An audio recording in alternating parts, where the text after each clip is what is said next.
La question du karma est une question importante. Il y a beaucoup de bouddhistes occidentaux qui ne croient pas en la réincarnation et au karma. Donc ça questionne certains maîtres et enseignants bouddhistes. J'ai appris en chamanisme qu'il y avait des charges et des mémoires karmiques. La différence entre une mémoire et une charge karmique, c'est simplement la victime ou le bourreau. La mémoire karmique, c'est une mémoire de victime, et la charge karmique, c'est une mémoire de responsabilité.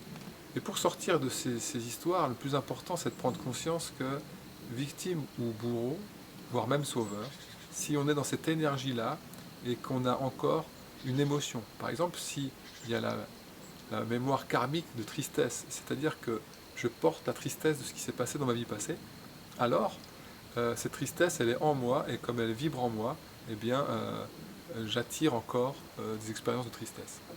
La réalité sur Terre, elle est à des moments tristes, ou joie, ou colère, ou peur, etc. Mais c'est juste une information émotionnelle qui nous permet de continuer le chemin. Par contre, une charge qui nous habite et qui se perpétue en nous, là, ça devient une formation mentale lourde et qui est une forme toxique pour nous. J'ai l'impression que le plus important, c'est pas tant de savoir si on a une dette, c'est-à-dire une charge karmique ou une mémoire, mais c'est de prendre conscience de quelle vibration on porte. Si le bourreau il porte de la culpabilité, alors c'est de la culpabilité qu'on a à se défaire. Et si la victime charge de la colère, elle a de la colère à défaire. Et la libération de la colère de l'un va libérer aussi la culpabilité de l'autre. C'est interdépendant. Globalement, si on enveloppe de notre énergie compassionnelle toutes ces parts de nous en souffrance, c'est-à-dire que si on enveloppe de notre pleine conscience et de notre bienveillance altruiste ces parts de nous qui souffrent dans le passé, généralement on arrive à réguler, à se libérer des charges et des mémoires karmiques. C'est ça la bonne nouvelle, et c'est peut-être ça la chose la plus héroïque que vous pouvez faire dans votre vie, c'est vous libérer de vos charges et de vos mémoires pour renouveler ce que vous êtes et décider d'incarner un renouveau et arrêter de porter la même vibration, la même signature énergétique. Voilà.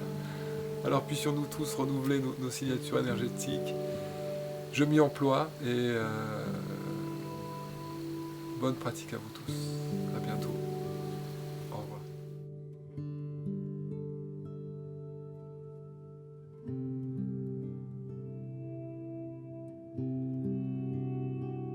Donc, cette personne me dit oui, mais si j'ai une dette karmique, comment je vais faire? Eh bien déjà tu vas te libérer de ta propre charge émotionnelle, et après tu peux aussi imaginer faire un acte symbolique de réparation s'il faut réparer. Mais d'un autre côté, on peut faire aussi un acte symbolique de résilience et peut-être jusqu'à aller dans le pardon.